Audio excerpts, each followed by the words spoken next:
Guys, तो आज है संडे, तो मैं आपको एक कहानी पंचतंत्र की और सुनाऊंगी जिसका नाम है नकली विष्णु भगवान। आपको भी इसको सुनने की क्यूरियोसिटी हो रही होगी ना। चलिए शुरू करते हैं। नकली विष्णु भगवान। एक समय की बात है कि एक नगर में दो घनिष्ठ मित्र रहते थे। उनमें से एक तो बड़ा ही था तथा दूसरा जुलाहा। वे एक दूसरे से बहुत प्रेम करते थे तथा अपना अधिकतर समय एक साथ ही बिताते थे। एक दिन दोनों मित्र एक निकटवर्ती नगर में एक त्योहार पर लगा हुआ मेला देखने के लिए गए। वह नगर राज्य की राजधानी था। उस मेले में राज परिवार भी आया हुआ था। अचानक जुलाहे की नज़र राजकुमारी पर पड़ गई, जो कि एक हाथी पर सवार थी। राजकुमारी अद्वितीय रूप से सुंदर थी, अतः उसका रूप और यौवन देखकर जुलाहा उस पर मोहित हो गया तथा राजकुमारी को अपने लिए प्राप्त करने की बलवती इच्छा उसके मन में उत्पन्न हो गई। परंतु एक जुलाहे के लिए एक राजकुमारी को प्राप्त करना भला कैसे संभव हो सकता है। जुलाहे के मन में इस विचार से निराशा छा गई। उसने अपने जीवन लीला समाप्त करने का फैसला कर लिया। यह देखकर बड़ा ही बहुत चिंतित हो उठा, अतः वह बोला, मित्र, निराश होने की कोई बात नहीं है। मैं तुम्हारे लिए राजकुमारी को प्राप्त करने की कोई ना कोई योजना अवश्य बनाऊंगा। परंतु कैसे? जुलाहे ने बेचैन होकर पूछा। अपनी कला तथा चतुरता के चमत्कार द्वारा बढ़ई ने यह कहा। यह कहकर बढ़ई ने एक निकटवर्ती पेड़ से कुछ लकड़ी काटी तथा एक शंख, एक गदा, एक चक्र तथा एक कमल का फूल बना डाला। फिर उसने गरुड़ा नामक पक्षी भी बना लिया, जिसे विष्णु भगवान का वाहन माना जाता है। यह गरुड़ यांत्रिक था तथा एक चाबी के घुमाने से उड़ सकता था। जुलाहा यह सब चीजें देखकर दंग रह गया। बढ़ई ने जुलाहे से कहा कि राजकुमारी को प्राप्त करने के लिए उसे विष्णु भगवान बनने का नाटक करना होगा। उसने उसे यांत्रिक गरुड़ को लेकर आकाश में उड़ने तथा फिर उसे उतारना सिखा दिया। अतः विष्णु का रूप बनाकर वह वामाचारी जुलाहा गरुड़ पर सवार होकर रात के समय राजमहल के भीतर जा उतरा। फिर राजकुमारी के कक्ष में पहुंचकर वह राजकुमारी से बोला, मैं भगवान विष्णु हूँ। तुम्हारी असीम सुंदरता पर मोहित होकर मैं अपनी पत्नी लक्ष्मी को छोड़कर आ गया हूँ। मैं तुम्हारे प्रेम में सचमुच पागल ही हो चुका हूँ तथा तुम्हें अपनी पत्नी बनाना चाहता हूँ। भोली भाली राजकुमारी ने जुलाहे को सचमुच भगवान विष्णु समझ लिया। वह विनम्रता पूर्वक बोली, मैं तो मात्र एक मानव हूँ। मैं आपकी दिव्य संगति का सौपन भी नहीं ले सकती। तुम ठीक कहती हो राजकुमारी, परंतु तुम्हें पता नहीं कि तुम मेरी प्रेयसी राधा का अवतार हो, अतः मेरी संगति पर तुम्हारा पूरा अधिकार है। राजकुमारी बोली, तब तो आपको मेरे पिताजी से मेरे साथ विवाह करने की बातचीत करनी चाहिए। राजकुमारी ने कहा, नहीं, बिल्कुल नहीं।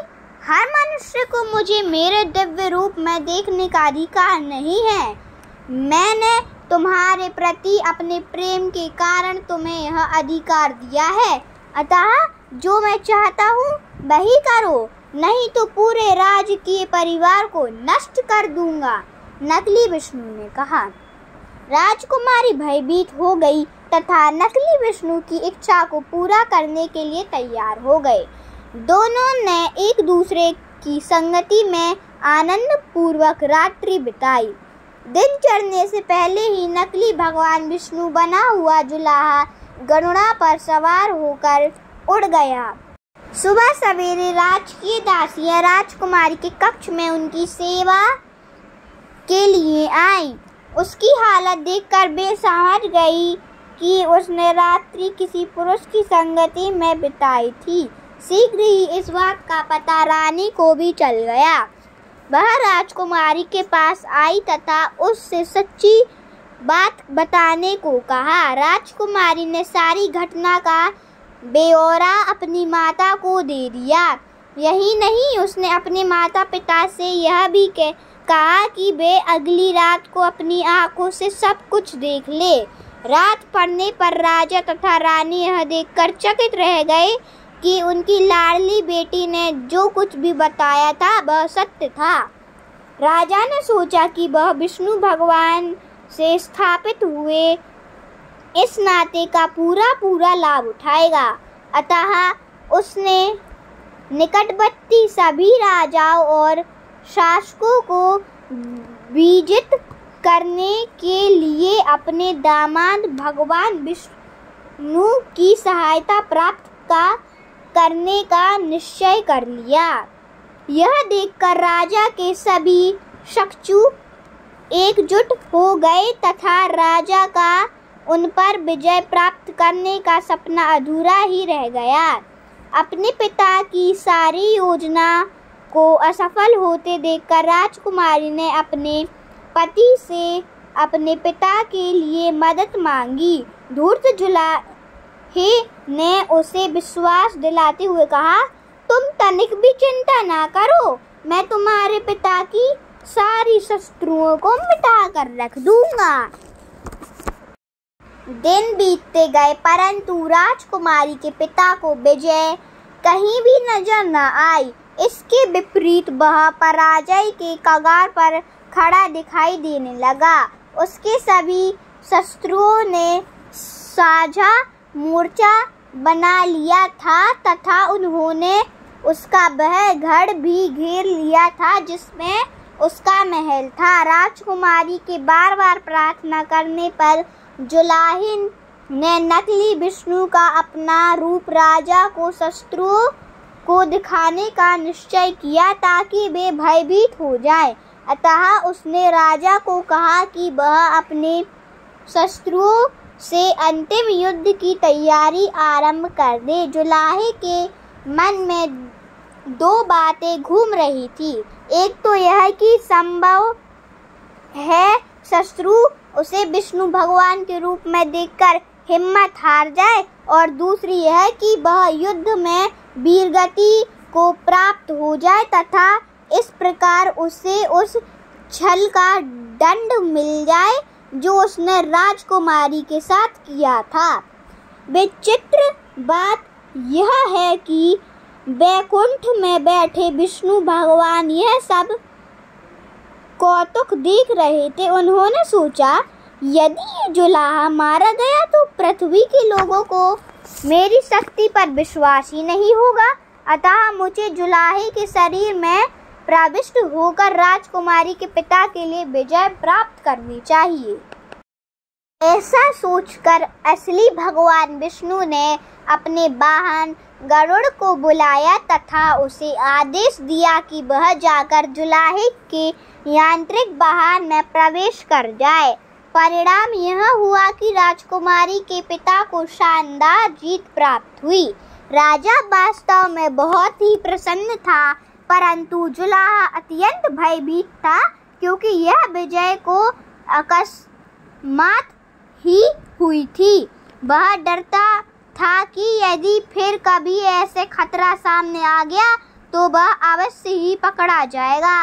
अतः जब विजय की खुशी में पर्व मनाया जा रहा था वह राज दरबार में आ खड़ा हुआ। राजा के सामने खड़े होकर जुलाहे ने हाथ जोड़ते हुए उससे सारी बातें सच सच बता दी। जुलाहे ने राजा से कहा, महाराज, मैं जिस दंड का अधिकारी हूँ उसके लिए तैयार हूँ। परंतु राजा उसके नैतिक साहस को देखकर अत्यंत प्रसन्न हो गया तथा उसने जुलाहे को क्षमा कर दिया। यही नहीं, उसने अपनी पुत्री का विवाह सचमुच उसके साथ कर दिया। अब जुलाहा एक राजकुमार बन चुका था। वह अपनी पत्नी यानी राजकुमारी के साथ महल में सुखपूर्वक निवास करने लगा। तो बच्चों, यदि किसी योजना के रहस्य को छुपाकर उसे कार्य रूप देने के लिए लगातार प्रयत्न किया जाए तो वह अवश्य ही अपने उद्देश्य में सफल हो जाती है। अगर आपको यह कहानी अच्छी लगी हो तो इस चैनल को सब्सक्राइब, लाइक और इस वीडियो को जितना चाहें उतना शेयर करें। धन्यवाद। मिलती हूँ आपको अगली कहानी में।